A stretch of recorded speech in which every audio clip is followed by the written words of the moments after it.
male-female dominance interaction. And we now know, additionally, even more recent research, that dominance is male-specific. You need the SRY gene, the biggest gene on the Y chromosome, to process what are called winner-or-loser effects, which is the only way you can actually construct the phenomenon of the dominance hierarchy. So we know for certain that the partner violence cannot be about male over female dominance. So what's going on? There's something within pair bonding which is driving predominantly female perpetration of partner violence. And well, we now know what is the basis of pair bonding. It previously thought that the assumption, which feminists are bought into, is it's male proprietorial control of it's controlling females for sex. The idea, based on the idea that males invest. We now know males do not invest. In no species, humans included, did pair bonding evolve so as to provision females. That's a later add-on, right? So it can't be the basis of deep-seated cognition and behaviour, right? What it is there's two things.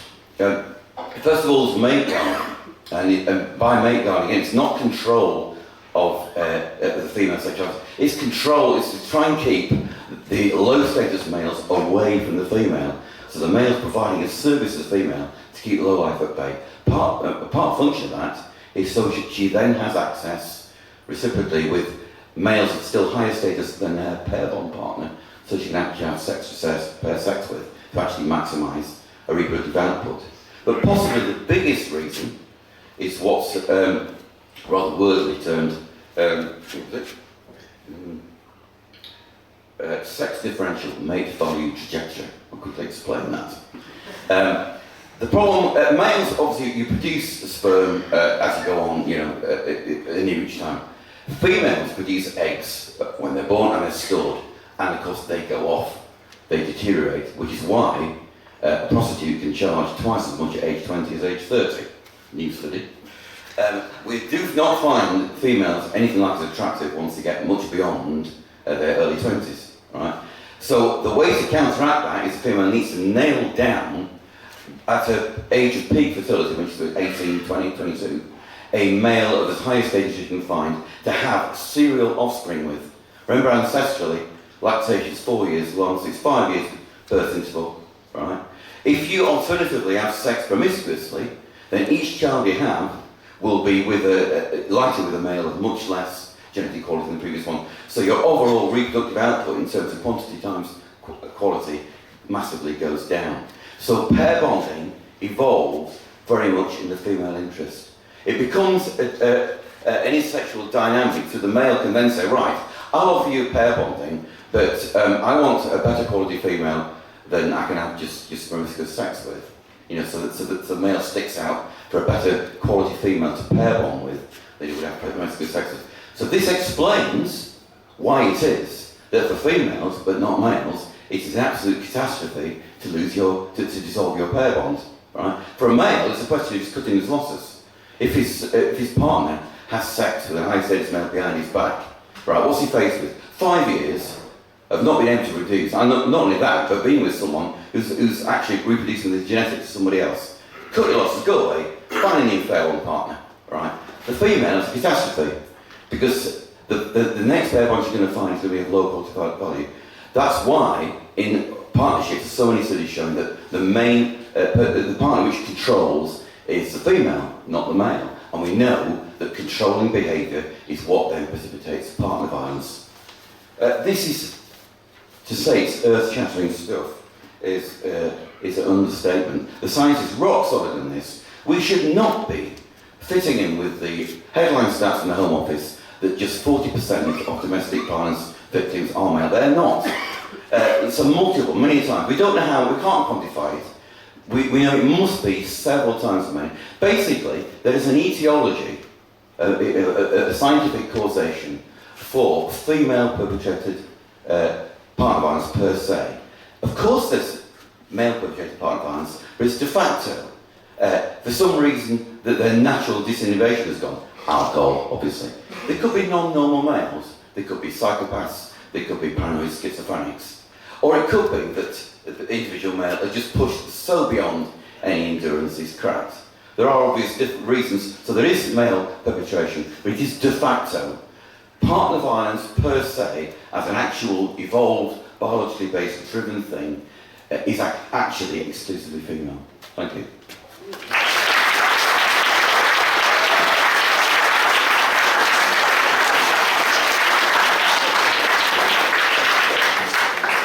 Thank you, Steve. There was lots of scientific words in there that I didn't understand.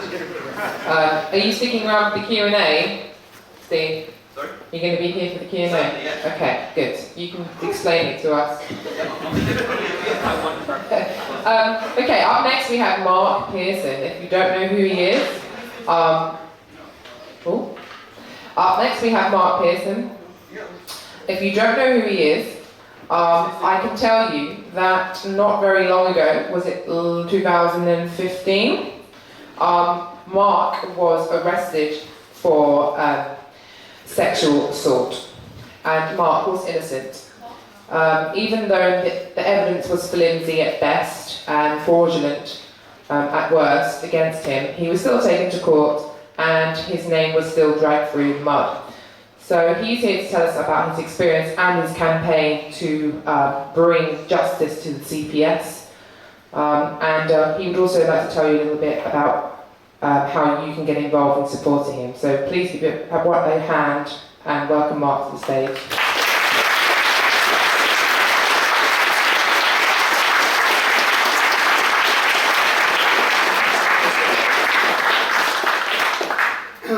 I hope you can hear me. I've got a cold and my voice is very gravelly. There's water there. Good. Oh, okay. Under the table. Oh.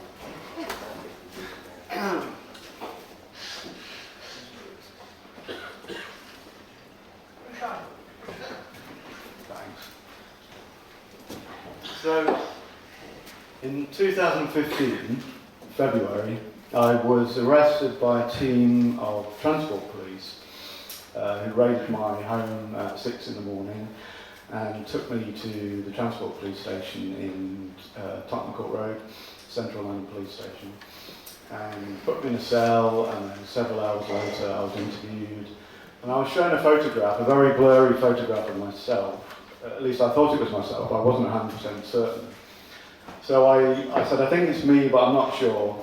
And they said somebody had accused this person that was in the photograph of sexual assault with penetration. And this was on the concourse in Waterloo Station.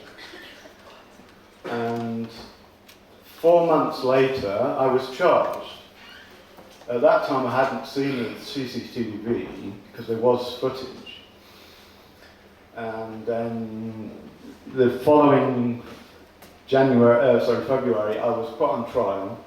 That was last year in February, and found not guilty.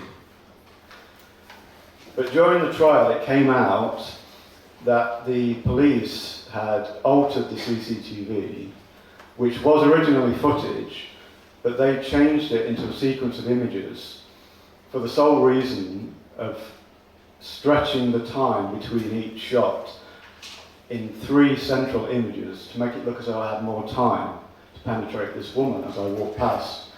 We got a CCTV expert to look at this footage, and he concluded that it took me half a second to walk past this woman, and yet she claimed that the sexual assault with penetration took 3 seconds plus a blow to her shoulder. So after my trial, I asked for an interview with Alison Saunders, the lovely Alison, and she refused to meet me. But she did advise one of her minions, the head of legal services at the CPS, to meet me and explain exactly why I'd been charged and put on trial. That wasn't satisfactory, obviously, because he insisted that although the CCTV didn't show a sexual assault, that didn't mean that one hadn't happened.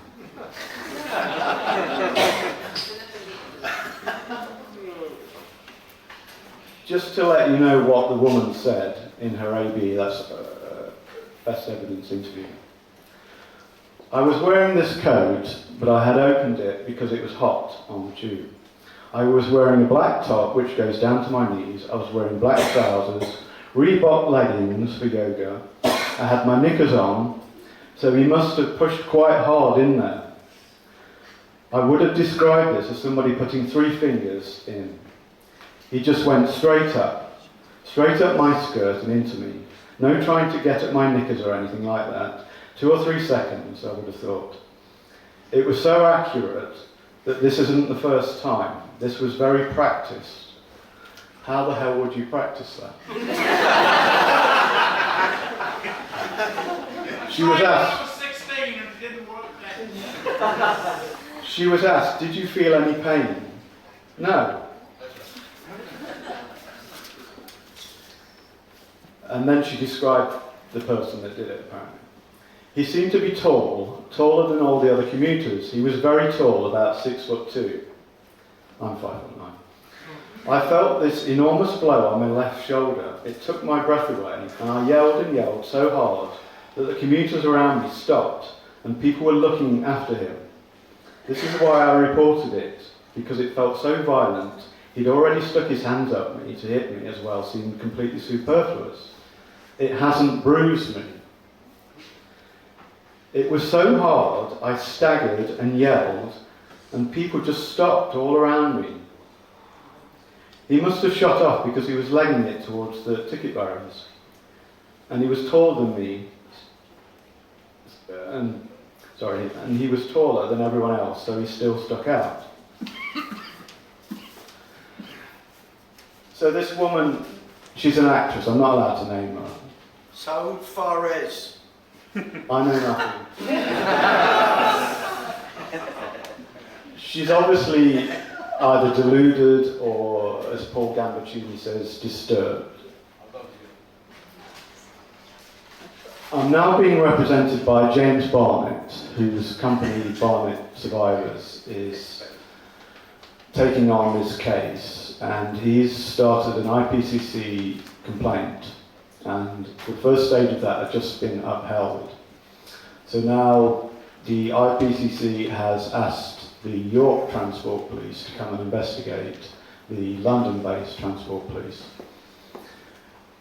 One of their officers we know withheld the early evidence witness statement from the first person that the actress spoke to.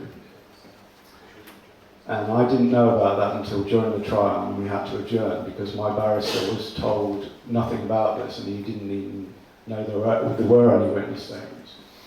So we had to adjourn. And by that time, it was pretty obvious that she was appearing as completely nuts to the jury, because when she saw an image of me, she said, but the guy had hair.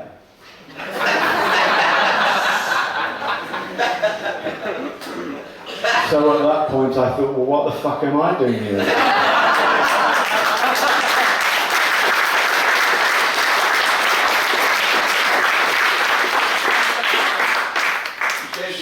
She was also shown an image of herself who she didn't recognise. She said, but I don't wear boots like that. And the judge said, well, it must be you. It's obviously you. So she just came across as completely balking.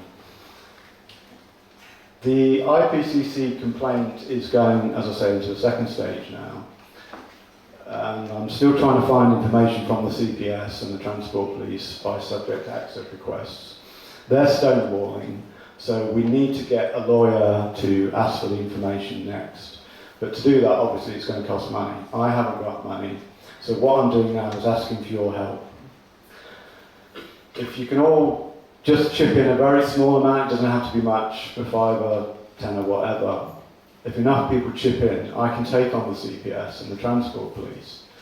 Because Alison Saunders needs to go. Yes. Yeah.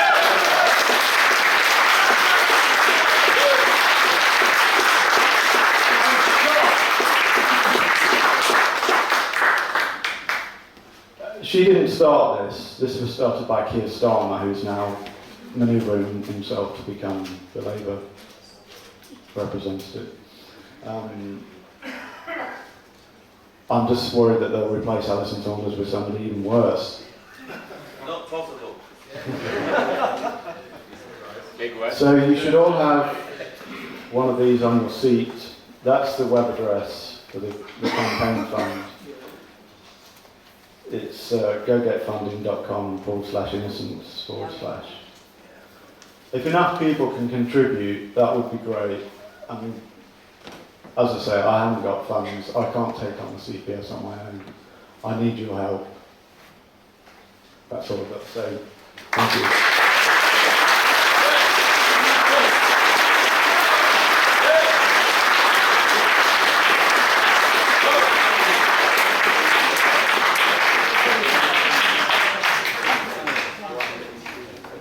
Not right now. I need 5 minutes to set up. So, yeah.